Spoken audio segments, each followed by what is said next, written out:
कृपया चैनल 10 बजे की कहानी को लाइक करें और सब्सक्राइब करें, अपने दोस्तों के साथ शेयर करें ताकि अधिक से अधिक लोग इन कहानियों का आनंद ले सकें। नमस्कार, आज सुनिए मुंशी प्रेमचंद की लिखी कहानी पत्नी से पति। मिस्टर सेठ को सभी हिंदुस्तानी चीजों से नफरत थी और उनकी सुंदरी पत्नी गोदावरी को सभी विदेशी चीजों से चिढ़ थी। मगर धैर्य और विनय भारत की देवियों का आभूषण है। गोदावरी दिल पर हजार जब्र करके पति की लाई हुई विदेशी चीजों का व्यवहार करती थी, हालांकि भीतर ही भीतर उसका हृदय अपनी परवशता पर रोता था। वह जिस वक्त अपने छज्जे पर खड़े होकर सभी पर निगाह दौड़ती और कितनी ही महिलाओं को खद्दर की साड़ियां पहने गर्व से सिर उठाए चलते देखती, तो उसके भीतर की वेदना एक ठंडी आह बनकर निकल जाती थी। उसे ऐसा मालूम होता था कि मुझसे ज्यादा बदनसीब औरत संसार में नहीं है। मैं अपने स्वदेशवासियों की इतनी भी सेवा नहीं कर सकती। शाम को मिस्टर सेठ के आग्रह करने पर वह कहीं मनोरंजन या सैर के लिए जाती, तो विदेशी कपड़े पहने हुए निकलते शर्म से उसकी गर्दन झुक जाती थी। वह पत्रों में महिलाओं के जोश भरे व्याख्यान पढ़ाती तो उसकी आंखें जगमगा उठती। थोड़ी देर के लिए वह भूल जाती कि मैं यहां बंधनों में जकड़ी हुई हूं।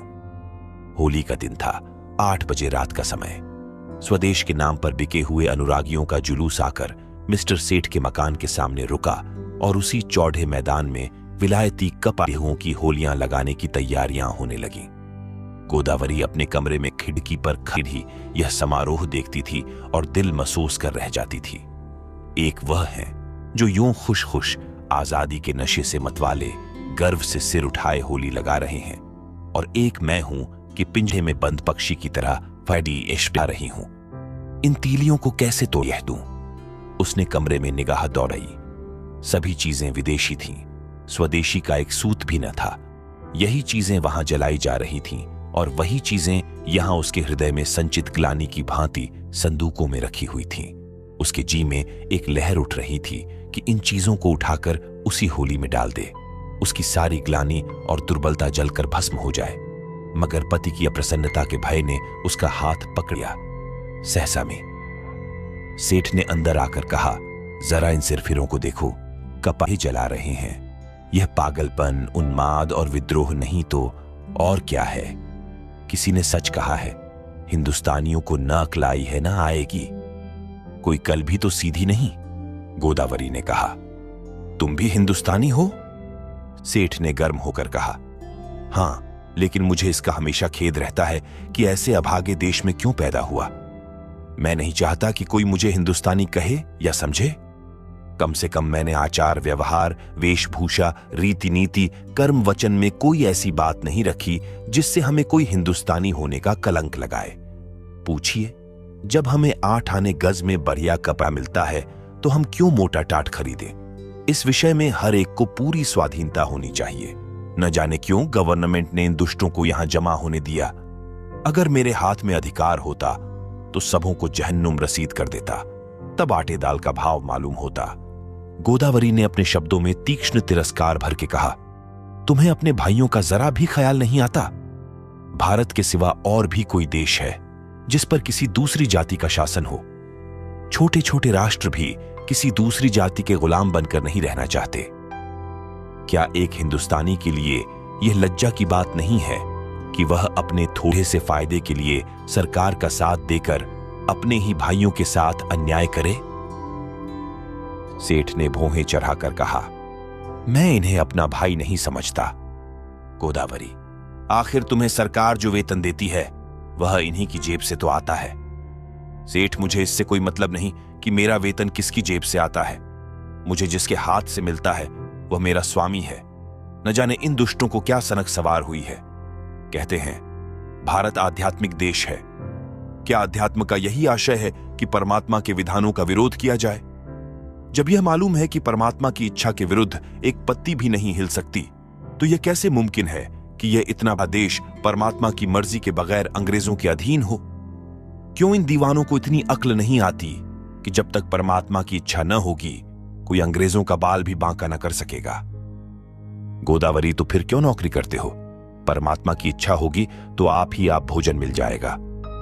बीमार होते हो तो क्यों वैद्य के घर जाते हो? परमात्मा उन्हीं की मदद करता है जो अपनी मदद आप करते हैं।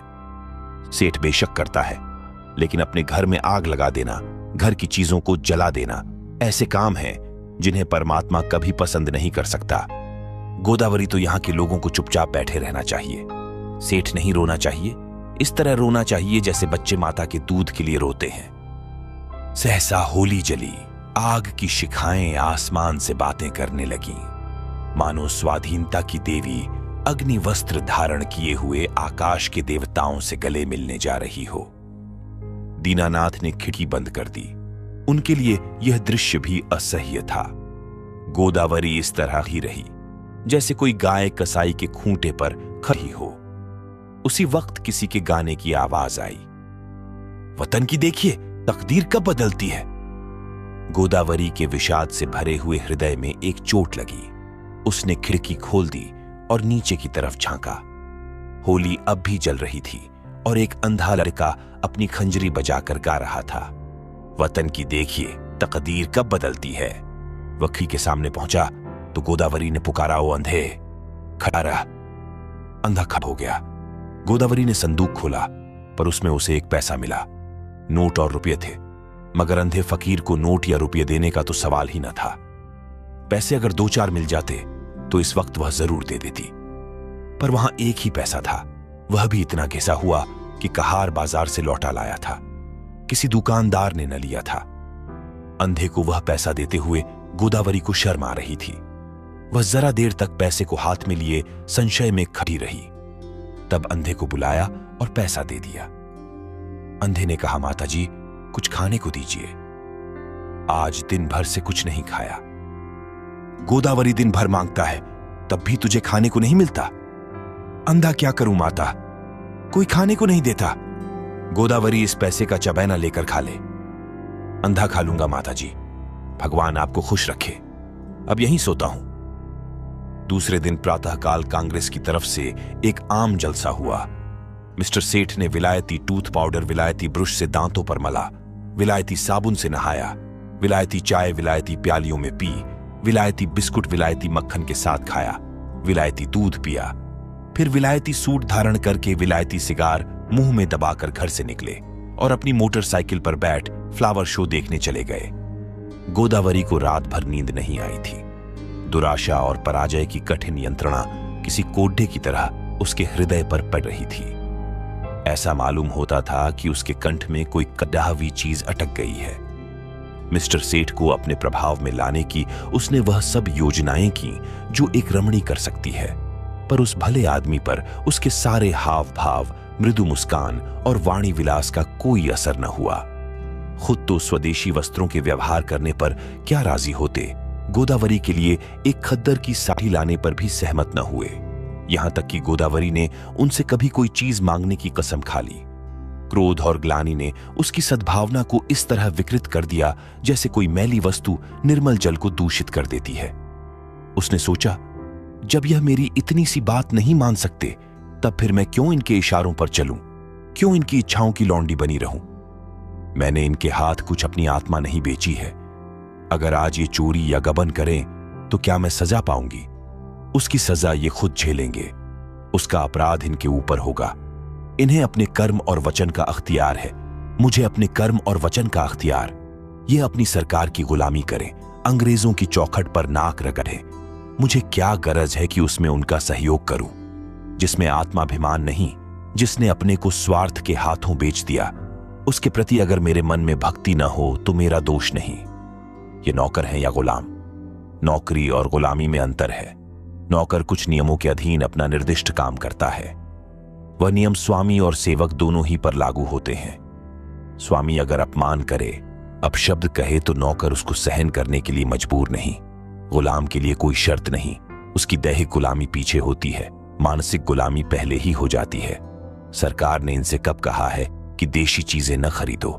सरकारी टिकटों तक पर यह शब्द लिखे होते हैं, स्वदेशी चीजें खरीदो।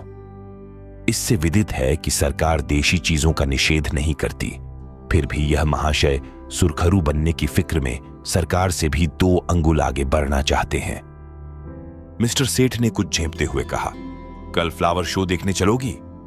गोदावरी ने विरक्त मन से कहा, नहीं, बहुत अच्छा तमाशा है। मैं कांग्रेस के जलसे में जा रही हूं। मिस्टर सेठ के ऊपर यदि छत गिर पड़ी होती या उन्होंने बिजली का तार हाथ से पकड़ लिया होता तो भी वह इतने बदहवास न होते। आंखें फाड़ कर बोले, तुम कांग्रेस के जलसे में जाओगी? हां, जरूर जाऊंगी। मैं नहीं चाहता कि तुम वहां जाओ। अगर तुम मेरी परवाह नहीं करते तो मेरा धर्म नहीं कि तुम्हारी हर एक आज्ञा का पालन करूं। मिस्टर सेठ ने आंखों में विष भरकर कहा, नतीजा बुरा होगा। गोदावरी मानो तलवार के सामने छाती खोलकर बोली, इसकी चिंता नहीं, तुम किसी के ईश्वर नहीं हो। मिस्टर सेठ खूब गर्म पड़े, धमकियां दी, आखिर मुंह फेर कर लेट रहे। प्रातःकाल फ्लावर शो जाते समय भी उन्होंने गोदावरी से कुछ न कहा। गोदावरी जिस समय कांग्रेस के जलसे में पहुंची तो कई हजार मर्दों और औरतों का जमाव था। मंत्री ने चंदे की अपील की थी और कुछ लोग चंदा दे रहे थे। गोदावरी उस जगह खड़ी हो गई जहां और स्त्रियां जमा थीं और देखने लगी कि लोग क्या देते हैं। अधिकांश लोग 2-2, 4-4 आना ही दे रहे थे। वहां ऐसा धनवान था ही कौन। उसने अपनी जेब टटोली तो 1 रुपया निकला। उसने समझा यह काफी है। इसी इंतजार में थी कि झोली सामने आवे तो उसमें डाल दूं। सहसा वही अंधा लल्ला जिसे कि उसने पैसा दिया था न जाने किधर से आ गया और ज्यों ही चंदे की झोली उसके सामने पहुंची उसने उसमें कुछ डाल दिया। सबकी आंखें उसकी तरफ उठ गईं। सबको कुतूहल हो रहा था कि अंधे ने क्या दिया। कहीं 1 आध पैसा मिल गया होगा। दिन भर गला फाड़ा है, तब भी तो उस बेचारे को रोटी नहीं मिलती। अगर यही गाना पिशवाज और साज के साथ किसी महफिल में होता तो रुपये बरसते, लेकिन सड़क पर गाने वाले अंधे की कौन परवाह करता है। झोली में पैसा डालकर अंधा वहां से चल दिया और कुछ दूर जाकर गाने लगा, वतन की देखिए तकदीर कब बदलती है। सभापति ने कहा, मित्रों देखिए, यह वह पैसा है जो एक गरीब अंधा लड़का इस झोली में डाल गया है। मेरी आंखों में इस 1 पैसे की कीमत किसी अमीर के 1000 रुपये से कम नहीं। शायद यही इस गरीब की सारी बिसात होगी। जब ऐसे गरीबों की सहानुभूति हमारे साथ है तो मुझे सत्य की विजय में कोई संदेह नहीं मालूम होता। हमारे यहां क्यों इतने फकीर दिखाई देते हैं? या तो इसीलिए कि समाज में इन्हें कोई काम नहीं मिलता, या दरिद्रता से पैदा हुई बीमारियों के कारण यह अब इस योग्य ही नहीं रह गए कि कुछ काम करें, या भिक्षावृत्ति ने इनमें कोई सामर्थ्य ही नहीं छोड़ी। स्वराज्य के सिवा इन गरीबों का अब उद्धार कौन कर सकता है? देखिए वह गा रहा है, वतन की देखिए तकदीर कब बदलती है। इस पीड़ित हृदय में कितना उत्सर्ग। क्या अब भी कोई संदेह कर सकता है कि यह किसकी आवाज है? पैसा ऊपर उठाकर आप में कौन इस रत्न को खरीद सकता है? गोदावरी के मन में जिज्ञासा हुई, क्या यह वही पैसा तो नहीं है जो रात मैंने उसे दिया था? क्या उसने सचमुच रात को कुछ नहीं खाया? उसने जाकर समीप से पैसे को देखा जो मेज पर रख दिया गया था। उसका हृदय धक से हो गया। यह वही घिसा हुआ पैसा था। उस अंधे की दशा, उसके त्याग का स्मरण करके गोदावरी अनुरक्त हो उठी। कांपते हुए स्वर में बोली, मुझे आप यह पैसा दे दीजिए, मैं 5 रुपये दूंगी।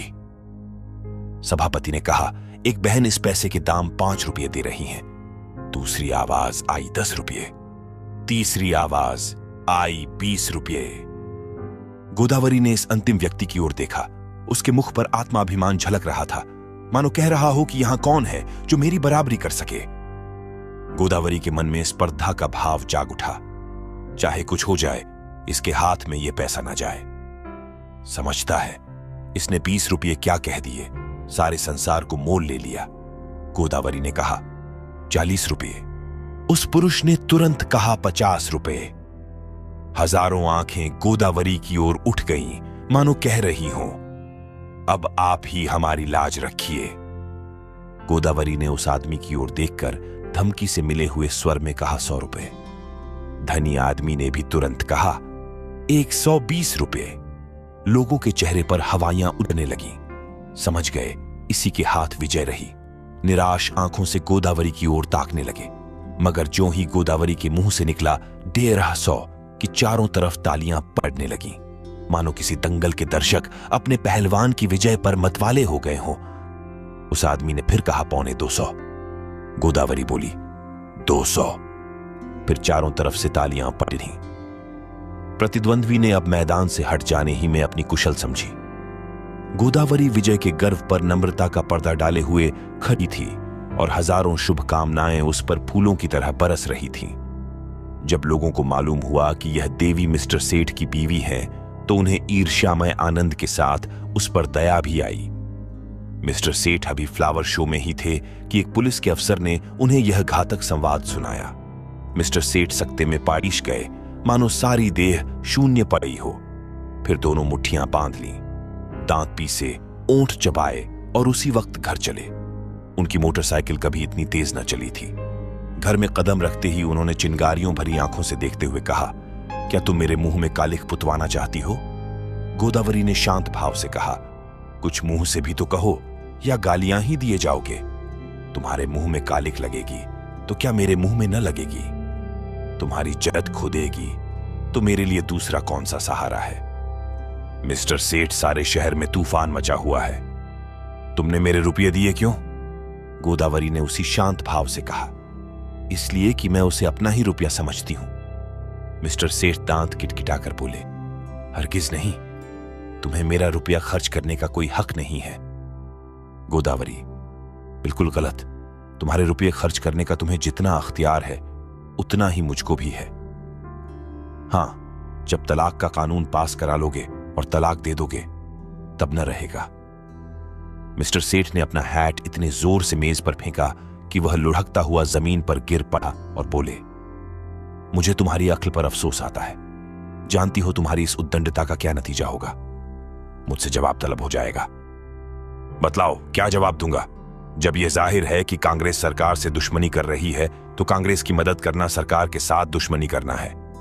तुमने तो नहीं की कांग्रेस की मदद, तुमने तो की। इसकी सजा मुझे मिलेगी या तुम्हें? अगर मैं चोरी करूं तो क्या तुम जेल जाओगे? चोरी की बात और है, यह बात और है। तो क्या कांग्रेस की मदद करना चोरी या डाके से भी बुरा है? हां, सरकारी नौकर के लिए चोरी या डाके से भी कहीं बुरा है। मैंने यह नहीं समझा था। अगर तुमने यह नहीं समझा था तो तुम्हारी ही बुद्धि का भ्रम था। रोज अखबारों में देखती हो, फिर भी मुझसे पूछती हो। एक कांग्रेस का आदमी प्लेटफॉर्म पर बोलने खड़ा होता है तो बीसियों सादे कपड़े वाले पुलिस अफसर उसकी रिपोर्ट लेने बैठते हैं। कांग्रेस के सरगनाओं के पीछे कई कई मुखबिर लगा दिए जाते हैं जिनका काम यही है कि उन पर कार्डिड निगाह रखें। चोरों के साथ तो इतनी सख्ती कभी नहीं की जाती। इसीलिए हजारों चोरियां और डाके और खून रोज होते रहते हैं। किसी का कुछ पता नहीं चलता, न पुलिस इसकी परवाह करती है। मगर पुलिस को जिस मामले में राजनीति की गंध भी आ जाती है, फिर देखो पुलिस की मुस्तैदी। इंस्पेक्टर जनरल से लेकर कांस्टेबल तक एडियों तक का जोर लगाते हैं। सरकार को चोरों से भय नहीं, चोर सरकार पर चोट नहीं करता। कांग्रेस सरकार के अख्तियार पर हमला करती है, इसलिए सरकार भी अपनी रक्षा के लिए अपने अख्तियार से काम लेती है। यह तो प्रकृति का नियम है। मिस्टर सेठ आज दफ्तर चले तो उनके कदम पीछे रह जाते थे। न जाने आज वहां क्या हाल हो। रोज की तरह दफ्तर में पहुंचकर उन्होंने चपरासियों को डांटा नहीं, क्लर्कों पर रोब नहीं जमाया, चुपके से जाकर कुर्सी पर बैठ गए। ऐसा मालूम होता था कोई तलवार सिर पर लटक रही है। साहब की मोटर की आवाज सुनते ही उनके प्राण सूख गए। रोज वह अपने कमरे में बैठे रहते थे। जब साहब आकर बैठ जाते थे तब आध घंटे के बाद मिसलें लेकर पहुंचते थे। आज वह बरामदे में खड़े थे। साहब उतरे तो झुककर उन्होंने सलाम किया, मगर साहब ने मुंह फेर लिया। लेकिन वह हिम्मत नहीं हारे, आगे भी आंच कर पर्दा हटा दिया।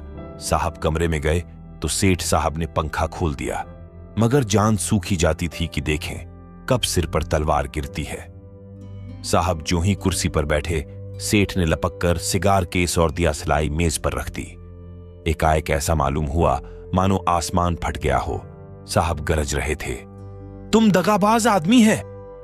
सेठ ने इस तरह साहब की तरफ देखा जैसे उनका मतलब नहीं समझे। साहब ने फिर गरज कर कहा, तुम दगाबाज आदमी है। मिस्टर सेठ का खून गर्म हो उठा। बोले, मेरा तो ख्याल है कि मुझसे बढ़ा राजभक्त इस देश में ना होगा।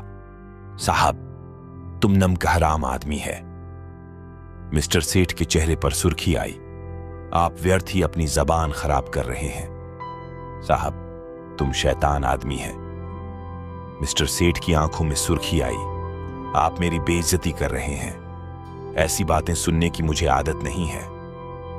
साहब चुप रहो, यू ब्लडी। तुमको सरकार 500 रुपये इसलिए नहीं देता कि तुम अपने वाइफ के हाथ से कांग्रेस का चंदा दिलवाओ। तुमको इसलिए सरकार रुपया नहीं देता। मिस्टर सेठ को अब अपनी सफाई देने का अवसर मिला। बोले, मैं आपको विश्वास दिलाता हूं कि मेरी वाइफ ने सरासर मेरी मर्जी के खिलाफ रुपये दिए हैं। मैं तो उस वक्त फ्लावर शो देखने गया था जहां मिस फ्रांक का गुलदस्ता 5 रुपये में लिया। वहां से लौटा तो मुझे यह खबर मिली। साहबो, तुम हमको बेवकूफ बनाता है। यह बात अग्निशिला की भांति ज्यों ही साहब के मस्तिष्क में घुसी, उनके मिजाज का पारा उबाल के दर्जे तक पहुंच गया। किसी हिंदुस्तानी की इतनी मजाल कि उन्हें बेवकूफ बनाए। वह जो हिंदुस्तान के बादशाह हैं, जिनके पास बैरी बारी तालुकेदार सलाम करने आते हैं, जिनके नौकरों बैरी बारी रईस नजराना देते हैं, उन्हीं को कोई बेवकूफ बनाए, उसके लिए वह असह्य था। रूल उठाकर दौड़ा। लेकिन मिस्टर सेठ भी मजबूत आदमी थे। यूं वह हर तरह की खुशामद किया करते थे, लेकिन यह अपमान स्वीकार न कर सके। उन्होंने रूल को तो हाथ पर लिया और एक डग आगे बराच कर ऐसा घूंसा, साहब के मुंह पर रसीद किया कि साहब की आंखों के सामने अंधेरा छा गया। वह इस मुष्टि प्रहार के लिए तैयार न थे। उन्हें कई बार इसका अनुभव हो चुका था कि नेटिव बहुत शांत, दब्बू और गमखोर होता है। विशेषकर साहबों के सामने तो उसकी जबान तक नहीं खुलती। कुर्सी पर बैठकर नाक का खून पोंछने लगा। फिर मिस्टर सेठ से उलझने की उसकी हिम्मत नहीं पड़ी, मगर दिल में सोच रहा था, इसे कैसे नीचा दिखाऊं। मिस्टर सेठ भी अपने कमरे में आकर इस परिस्थिति पर विचार करने लगे। उन्हें बिल्कुल खेद न था, बल्कि वह अपने साहस पर प्रसन्न थे। इसकी बदमाशी तो देखो कि मुझ पर रूल चला दिया। जितना दबता था उतना ही दबाया जाता था। मेम यारों को लिए घुमा करती है, उससे बोलने की हिम्मत नहीं पड़ती। मुझसे शेर बन गया। अब तो एक कमिश्नर के पास मुझे बर्खास्त कराए बगैर न छोड़ा। ये सब कुछ गोदावरी के कारण हो रहा है। बेइज्जती तो हो ही गई, अब रोटियों को भी मोहताज होना पड़ा। मुझसे तो कोई पूछेगा भी नहीं, बर्खास्तगी का परवाना आ जाएगा। अपील कहां होगी? सेक्रेटरी हैं हिंदुस्तानी, मगर अंग्रेजों से भी ज्यादा अंग्रेज।